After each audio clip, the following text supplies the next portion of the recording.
Bonjour mes élèves de sixième année primaire. Aujourd'hui on va continuer unité 4 les artisans.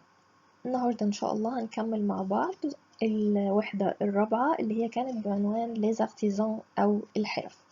هنشتغل مع بعض النهاردة الجزء الخاص بالجرامر. On commence.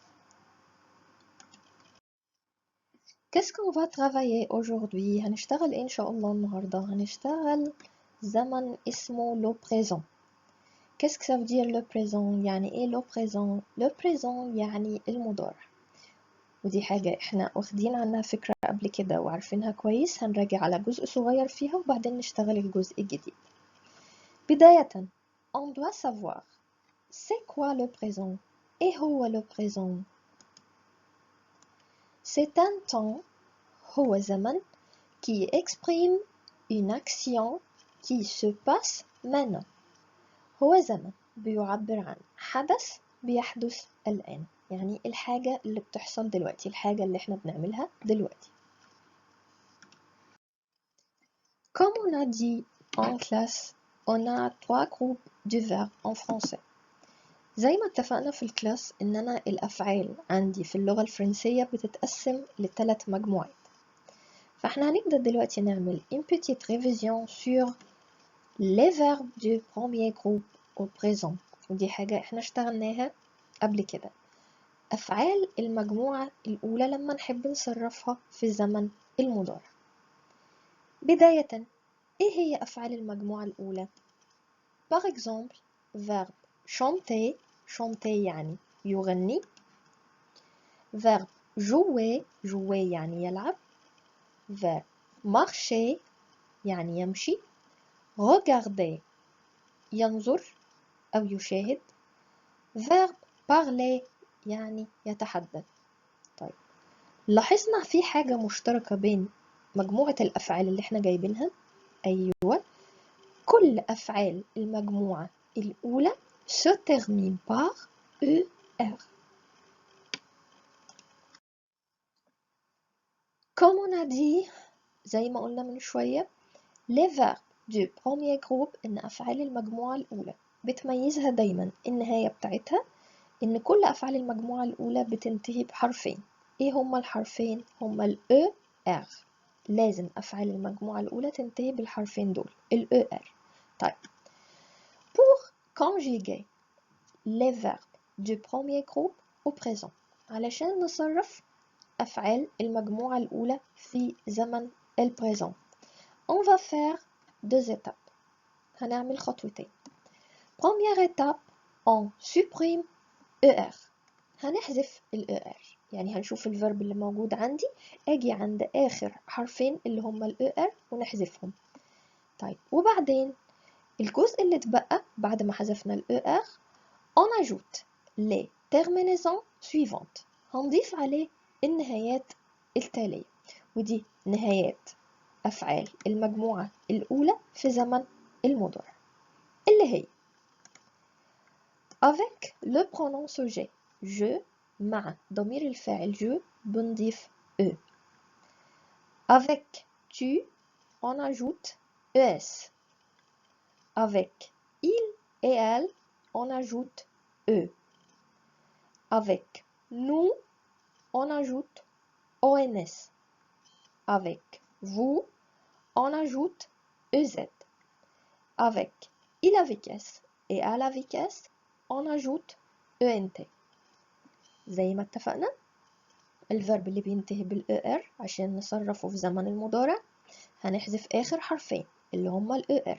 طيب الجزء اللي اتبقى من الفيرب بعد ما هنضيفه جنب ضمائر الفاعل بتاعتي هنضيف عليه النهايات دي. مع الجو بنحط E، مع التو ES، مع الإيل والأل E، مع النو ONS، مع الفو EZ، ومع الإيل avec S والأل avec S ENT. Et maintenant avec un exemple verbe travailler. ناخد مثال صغير على أفعال المجموعة الأولى عندنا وليكن verbe travailler. Qu'est-ce que ça veut dire travailler؟ travailler يعني يعمل. طيب علشان نصرف verbe travailler au présent في المضارع هنعمل ايه؟ الخطوات اللي اتفقنا عليها. هنيجي عند آخر حرفين اللي هما ال ER وبنحذفهم، يبقى on supprime le ER، بنحذف ال ER. طيب الجزء اللي اتبقى من الفعل بيكون ثابت مع كل البرونون سوجي بتاعتي، كل ضمائر الفاعل بتاعتي. طيب ايه اللي بيختلف في كل واحدة؟ زي ما اتفقنا les terminaisons، النهايات. avec je E، avec tu ES، avec il elle E، avec nous ONS، avec vous EZ، avec il avec S et elle avec S ENT. يبقى je travaille، tu travailles، il travaille، elle travaille، nous travaillons، vous travaillez، il travaille، elle travaille. ودي كانت مراجعة بسيطة على أفعال المجموعة الأولى. Maintenant, on va savoir comment on peut conjuguer les verbes du deuxième groupe au présent. وده بقى الجزء الجديد، هنعرف مع بعض ازاي نصرف les verbes du deuxième groupe au présent. أفعال المجموعة التانية نصرفها ازاي في زمن المضارع. أكيد في حاجة بتميز أفعال المجموعة التانية زيها زي المجموعة الأولى. تعالوا كده نجرب نشوف. Exemple: verbe finir، verbe finir يعني ينهي. verbe réussir، réussir يعني ينجح.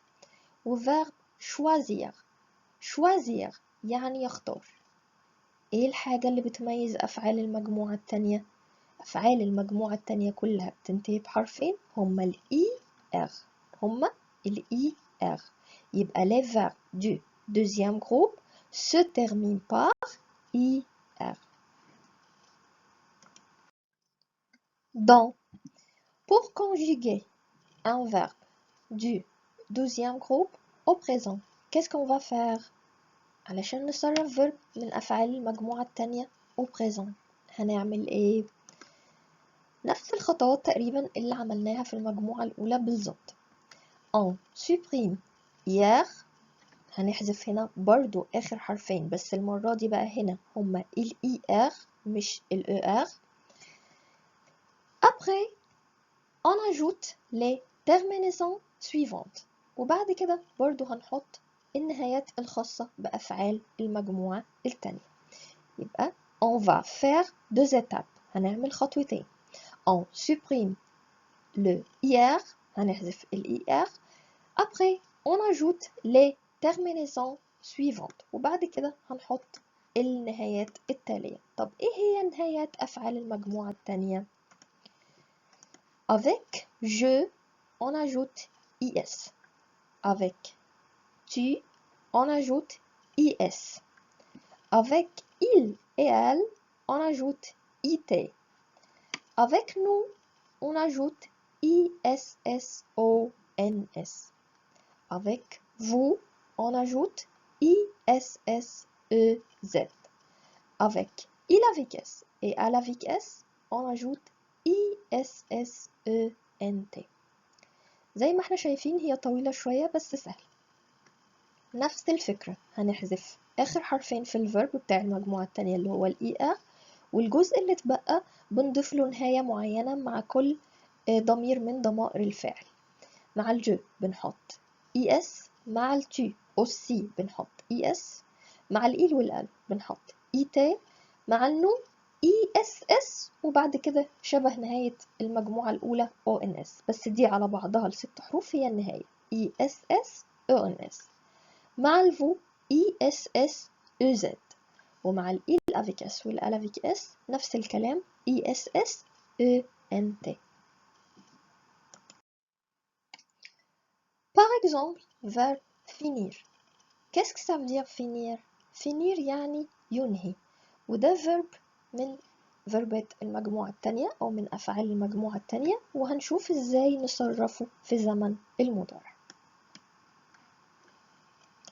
Pour conjuguer verbe finir au présent زي ما اتفقنا on supprime le IR، هنحذف مع بعض آخر حرفين اللي هما ال IR. Après, on ajoute les terminaisons des verbes du deuxième groupe، وبعد كده هنضيف نهايات أفعال المجموعة التانية. Avec je et tu, on ajoute IS. Avec il et elle, on ajoute IT.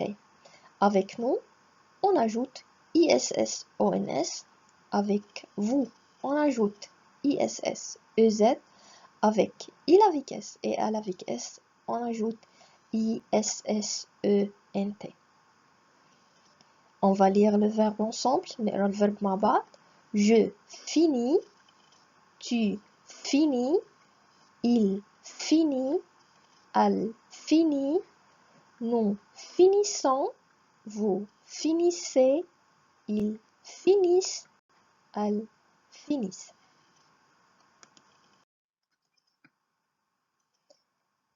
Donc, on sait maintenant comment on peut conjuguer les verbes du premier groupe et les verbes du deuxième groupe au présent. وبكده نكون عرفنا ازاي نصرف أفعال المجموعة الأولى والثانية في زمن المضارع.